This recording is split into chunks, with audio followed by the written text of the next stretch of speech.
All right, y'all. New day. We're here with the Firebird. I am gonna climb my big butt down underneath here. Try to get this cross member in. Now, it says in these instructions to do the torque arm mount thingy first, and then like slide the trans up into there. We're not gonna do that. We're gonna not follow the instructions because I don't have two other jack stands. In the past I've done these where you jack up this rear end, you put it on two jacks on each of the ends of the rear end, and you can kind of move that rear end kind of like almost up and down, and you'll be able to actually move that torque arm pretty good. And right now the trans is kind of hanging there in the air, so kind of don't really want that. So we're gonna put that mount in, and if we have to take it back out, so be it. But for now, I don't want the trans just hanging there in the air. So I'll catch y'all under the car. So I don't know how much you're really gonna be able to see here. Oh, but I know I'm gonna have to probably jack this trans up a bit. But we're just gonna try to see if we can get maybe a couple bolts started here, which I think we should be able to at least.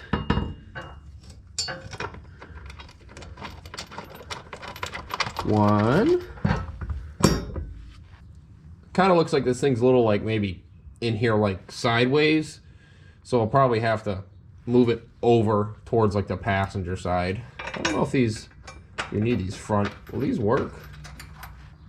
I feel like they've never had anything in them, that's for sure.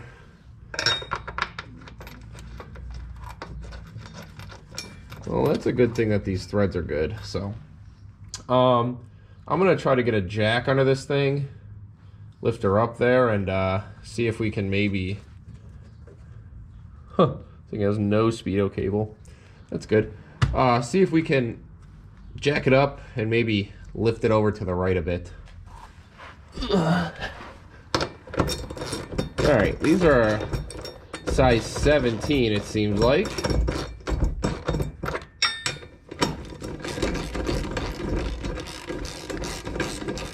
We're gonna try to just take these till they're kind of just almost snug, so that they don't, it's not bound up and we can kind of get it where we need it to be.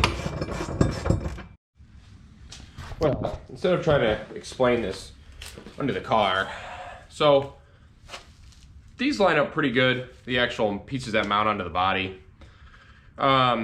When I was trying to mount the actual centerpiece for where the transmission mount actually goes onto, it's like too far back. So I'm thinking, let me grab the mount and I'll show you. So see how this moves like side to side, like it's got a big opening in it so you can move it left and right? Well, I think we're gonna have to hog this hole out like back this way so it moves in more, because, and then maybe like take a little bit to here, just a tiny bit, because we obviously don't have a lot of room anyway as it is on this actual mount piece here. So I would say I'd rather do more of the trimming on the actual mount itself. So unfortunately I'm gonna have to take these home, grind them so I can slide this thing back and forth, and see if we can make it fit then, because there's nothing else I can do to bring that trans any forward anymore. So we're just gonna have to make adjustments, you know. Unfortunately, the jigs that they probably use, or cars that they use for like these actual mounts that they mass produce, unfortunately they're probably like, you know, very clean cars, low mileage cars that don't probably have a lot of wear on the actual bodies. Unfortunately, these unibody cars flex a lot over the years, even just normal driving. So I mean, it's a possibility that it's tweaked a little bit, or it's just not right on the money. So unfortunately, we're gonna have to make some adjustments, modifications at that. So I did go and actually go to the junkyard and buy like the alternator and power steering bracket. I think it was 50 bucks with the power steering pump on it. I didn't get the alternator because I already had an alternator, so I kind of wanted to see how this thing's gonna fit in here. And maybe see, like, the return line for the power steering pump isn't gonna be a big deal. But the actual probably feed one, I don't know what we're gonna do about that. There's the return. This looks like it's the feed line, so I should probably take this feed line off before I do anything. So as is this thing? Barely a 5/8.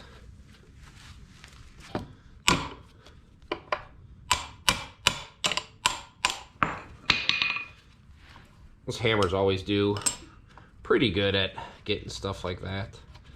So I'm gonna match this up to the factory power steering pressure line and see what it looks like. This is our factory line.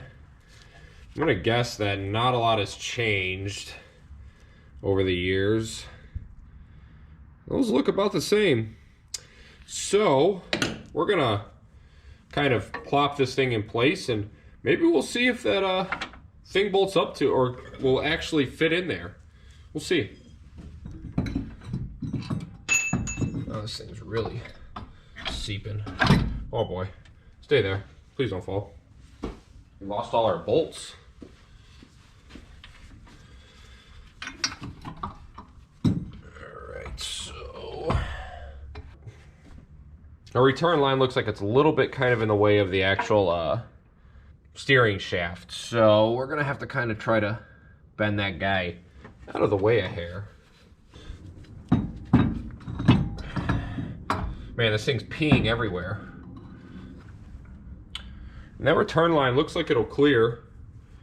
Let's get the rest of these bolts in and see what we can do.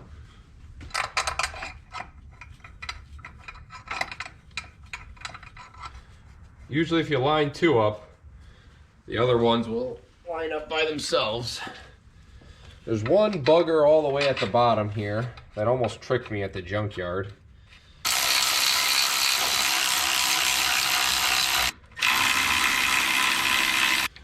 So that guy's in there.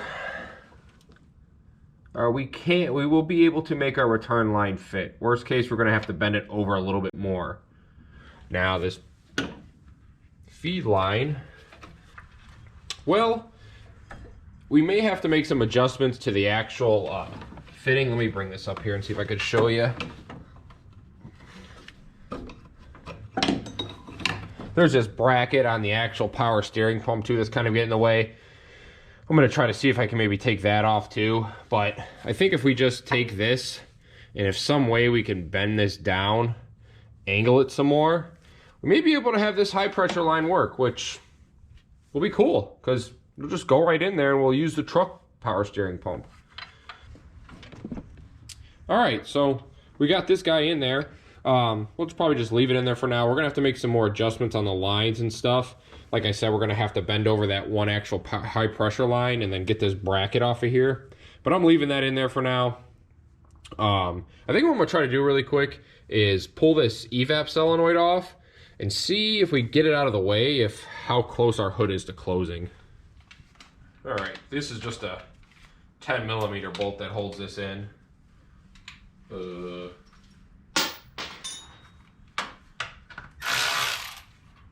I lied, it's an 8.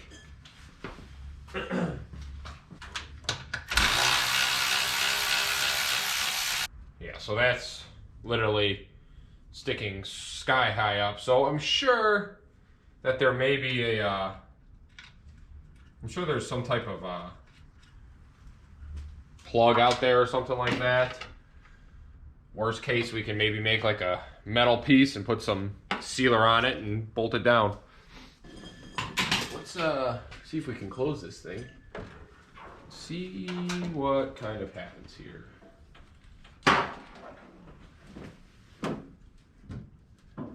Yeah, I think I can't see.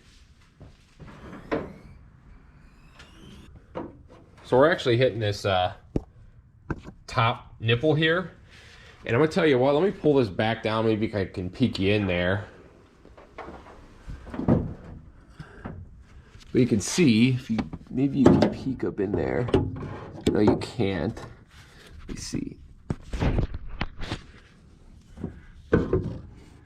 Yeah, so if you kind of peek up there, we're hitting that upper nipple, and we're not too far away from hitting on the throttle body.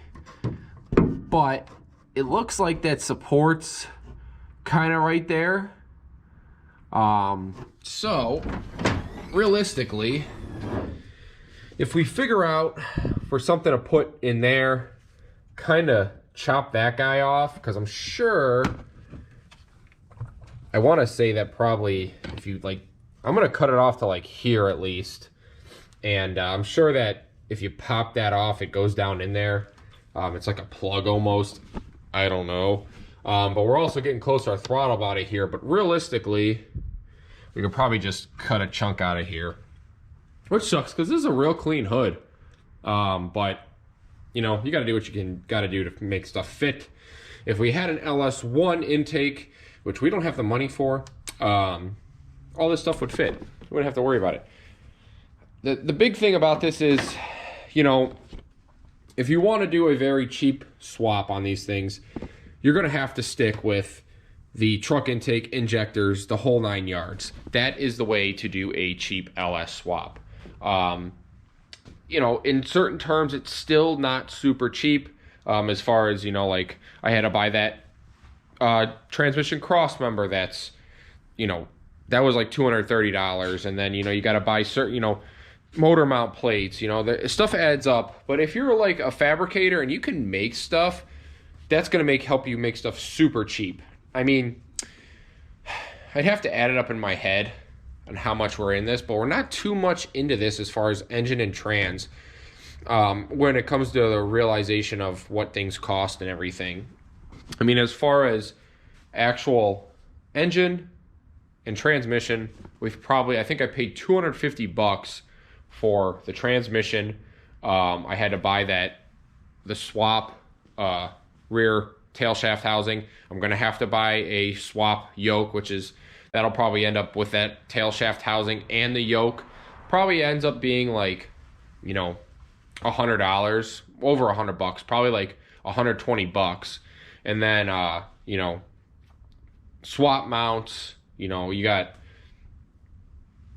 $150 in that. And then you got this thing that's $300 as far as the mount and the actual cross member goes. So, you know, you start to get up there, but we're still, as far as engine and trans, I want to say we're still under $1,000. We had to buy that manifold for that other side. That was $50. I'm going to do some math tonight, and maybe I can try to figure out where we're at, because we're not too much into this, and we almost got everything together. That's why when you pull that engine at pull apart, you want to pull it, buy it complete, because you get an alternator. Those alternators are, you can use those on anything, even if you bought an aftermarket, like an aftermarket mount for it and stuff like that. You don't need power steering, but it'd be nice to have it. And then get the water pump too, you know, because if it works, great. And if it don't, then you can buy one for $60, you know. But if it's coming with the engine, you might as well just buy it with it, because you have everything with it. And that's the thing about the LS swap is this is the cheapest you can do, because you're keeping the truck intake and injectors. That's what we're trying to do here. We're just trying to make it somewhat have more power than it obviously was stock, and then build on from that. We're not trying to make something super fast right out of the gate, you know.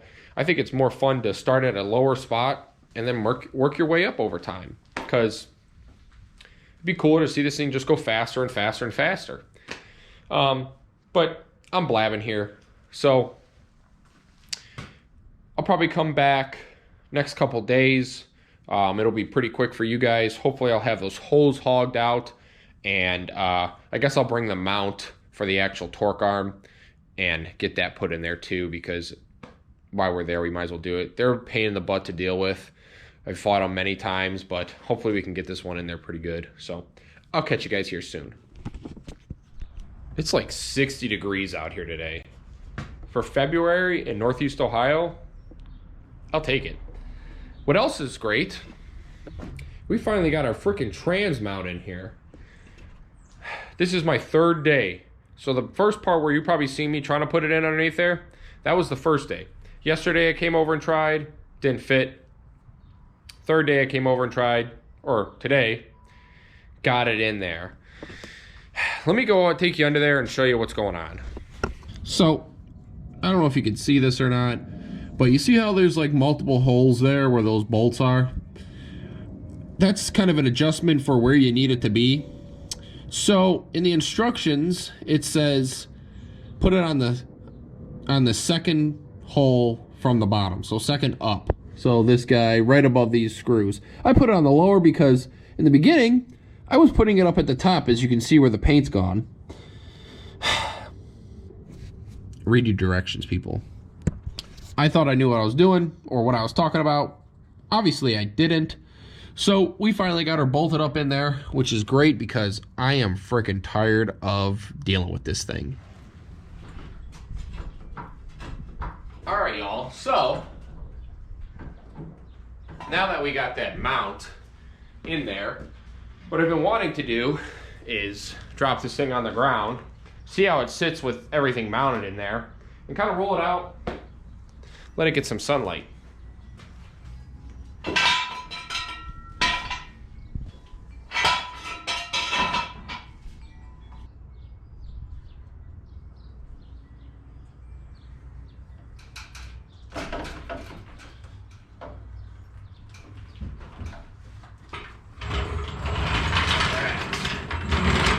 I could do that normally with the jack in the front because the nose is so long. So I'm gonna roll some stuff out of the way and push this thing out. Oh, a little heavier now. Hopefully we'll be able to push it back in.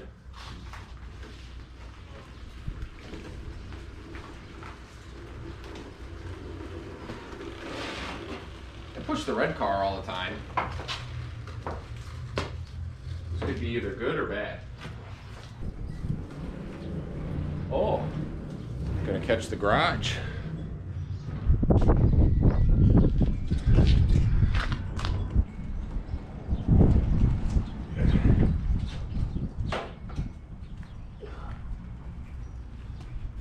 Probably don't help that tires are flat.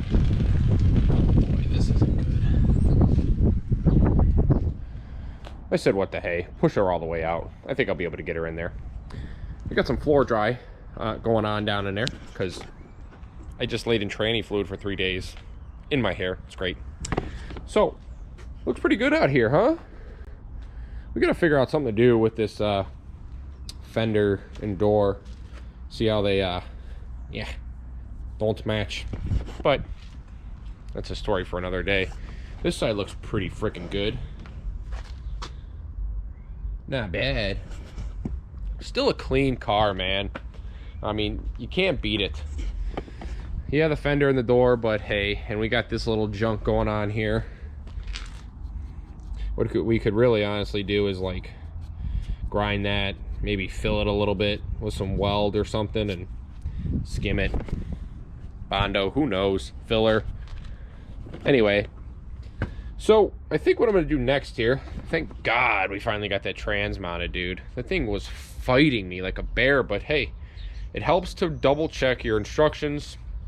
I'm a big believer in instructions, and obviously this time I wasn't because I thought I was right and I was wrong. So I think the next thing we're gonna do is pull this guy back off because obviously we know it fits, which is good, but we got to get this bracket off here, and because that's kind of in the way of stuff of I think actually maybe actually letting me get this factory power steering hose on.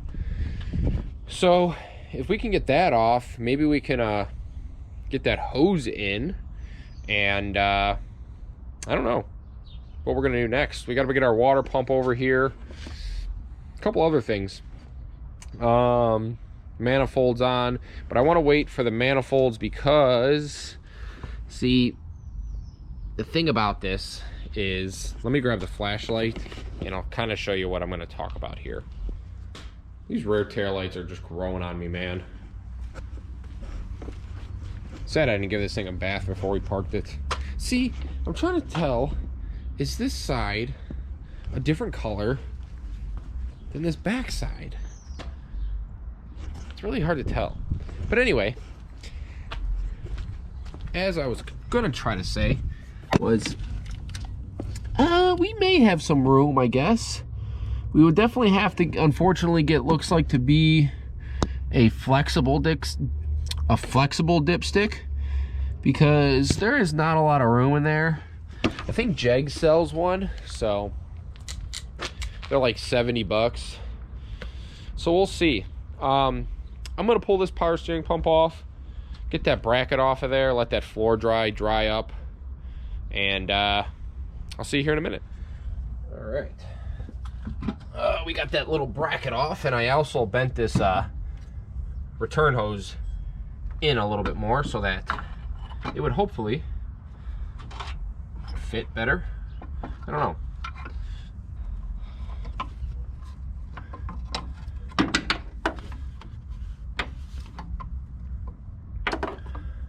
This may need a little bit of a bend to it. I don't know if I'm gonna be able to do it with my hand. Oh, no way. I don't know if I have any pliers to do that either. It looks like I'm gonna have to bend this just a touch in. Nope, never mind. We got it started. Holy cow. Man, that's freaking nice, dude. Awesome. Looks to be a 17. So we'll see if we can tighten this guy up. Quarter inch at a time, quarter inch at a time. Gotta love it. She tightened up too, man. Heck yeah. Nice. All right, well, I'll freaking take that, dude. We could save some money on a power steering pump. Knowing our luck, this one's probably bad, but whatever. We'll see what it does.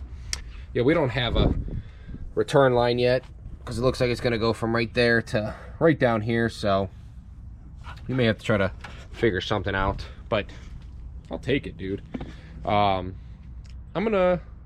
This thing's got enough light for now. I'm gonna sit down in here and see how I feel in it. I wonder if anything's living in here yet. Oh yeah. Not bad. Seat's a little sunken in though. It's got Camaro vibes, you know? Bah, bah, bah.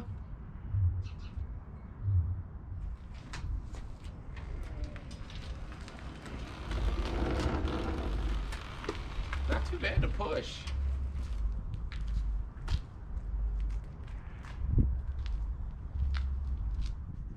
All right, y'all. That's gonna kind of do it for today.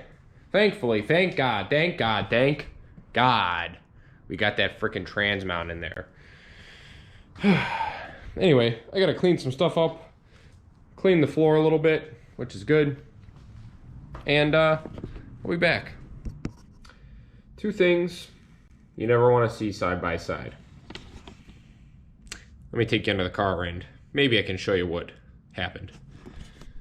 Well, I don't know if you guys are going to be able to see this, but you see how there's one nut on that stud?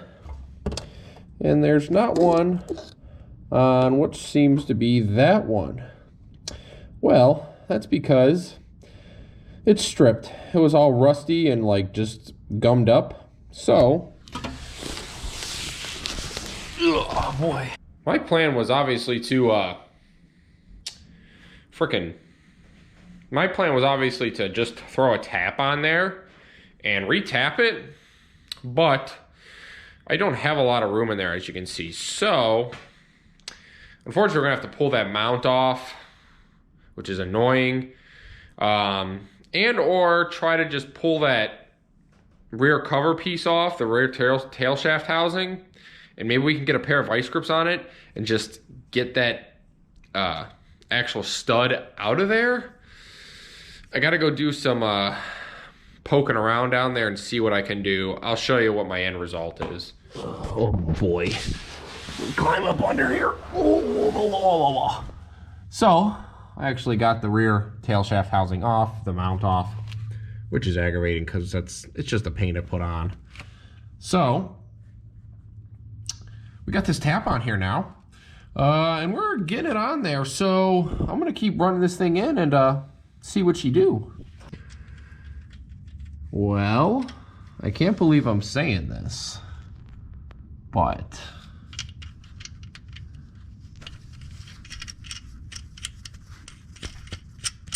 that freaking worked. We just have to get a new nut now. Holy Christ. Well, y'all, I didn't really have too many high hopes for that. I thought I was going to be sitting there fighting with vice grips and everything to get that thing the heck out of there. But that worked great. Shout out to the Harbor Freight tap and die set. That's a dub out of that thing. So now I'm going to tackle on getting this frickin' trans crossmember back in the car. I love this thing so much. Catch it here soon.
Not too bad.